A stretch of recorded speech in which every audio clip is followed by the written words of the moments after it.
কলকাতার একটি বিখ্যাত জনপ্রিয় পুজো দেখাই। চলুন, দক্ষিণ কলকাতার অন্যতম বড় পুজো হচ্ছে একডালিয়া এভারগ্রিন এবং সেই ছবি দেখাচ্ছি আপনাদেরকে।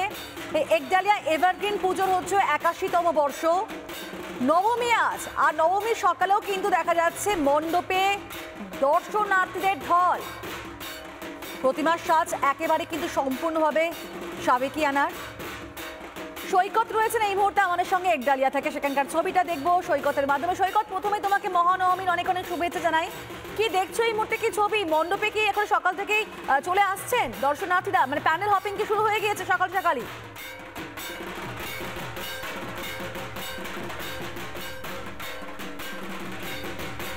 মহানবমীর শুভেচ্ছা তোমাকেও।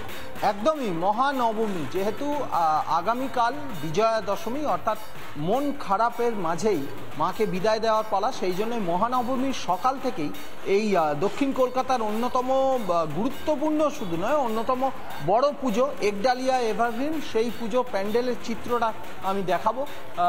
মূলত সাবেকিয়ানাকে ভর করেই এই দক্ষিণ কলকাতার অন্যতম নামী পুজো একডালিয়া এভারগ্রিন প্রতি বছর তারা পুজো আয়োজন করে থাকেন। এবছরও দক্ষিণ ভারতের একটি সুসজ্জিত মণ্ডপের আদলে তারা পুজো আয়োজন করেছেন।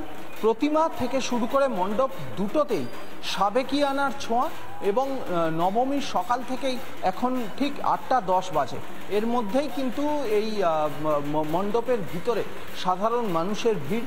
নিজেরা সেলফি তুলছেন, মোবাইলে বন্দি করছেন এই মুহূর্তটাকে। অনেক মানুষ রয়েছেন, তাদের সঙ্গে একটু কথা বলে নেওয়ার চেষ্টা করব। নবমীর সকাল ৮টার সময়ই এই রকম যদি ভিড় হয়, তাহলে এখনো পর্যন্ত গোটা দিন পড়ে রয়েছে। গোটা দিন হয়তো আজকের এই গোটা দিনটা হয়তো এই একডালিয়া এভারগ্রিনে উপচে পড়বে ভিড়। একটু কথা বলবো, কোথা থেকে এসেছেন আপনারা? বাসজনি থেকে এসেছি। সবে তো ৮টা ১৫ আমরা ভোর এত সকালে চলে এসেছি। আমরা ভোর থেকে দেখছি। ভোরবেলা থেকে দেখছি। হ্যাঁ, ফাঁকা হবে ওই জন্য। আমরা অনেক জায়গায় ঘুরেছি, চেতলা ওই সাইডটা পুরো ঘুরে এসেছি।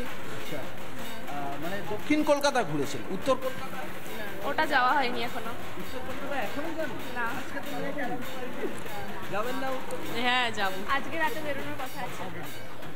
আজকে রাতে উত্তর কলকাতায় যাবেন তারা। আরেকজনের সঙ্গে কথা বলবো, একটু কথা বলবো আপনাদের সঙ্গে, একটু দাঁড়াবেন। কোথা থেকে? দত্তপুকুর। দত্তপুকুর। এই নবমীর সকালবেলায় আমরা বেরিয়েছি সেই সকাল আগের দিন 7টার সময়। মানে সন্ধ্যা সন্ধ্যা 7টায়। কোথায় কোথায় ঠাকুর দেখবেন? গেলাম হচ্ছে প্রথমে গেলাম খেতে অবনি, সেখানে সুরুচি সঙ্গ, দেন তারপর ওখান থেকে ৬৬ বললি বাদামতলা। আচ্ছা, মানে দক্ষিণ কলকাতা ঘোরা হচ্ছে, আর উত্তর কলকাতা এখনো তো বাকি রয়েছে। কমপ্লিট মানে এক সন্ধে রাতের মধ্যেই পুরোটা কমপ্লিট করবো। প্রচুর ভিড়। চেতলাটায় এত ভিড় হয়েছে, আমরা একদিন থেকে কমপ্লিট করে দিচ্ছি। সুরুচিটা আজকের হোল ডে পড়ে রয়েছে। কোথায় কোথায় ঘুরবেন আপাতত? সত্যি ভাবা যায় যে সকাল সকাল এত মানুষের ভিড়। এটা হয়তো বছরে অন্যান্য দিন হলে এ সময় কেউ কেউ নিজের কাজে ব্যস্ত থাকতো, কিন্তু পুজো বলে এরকম ছবি দেখা যাচ্ছে। এবং নানা ধরনের কন্টেন্ট দেখার জন্য লাইক করুন, শেয়ার করুন আমাদের ফেসবুক পেজ, সাবস্ক্রাইব করুন আমাদের ইউটিউব চ্যানেল। পাশাপাশি অন্যান্য ব্রেকিং নিউজের জন্য অবশ্যই চোখ রাখুন রিপাবলিক বাংলায়।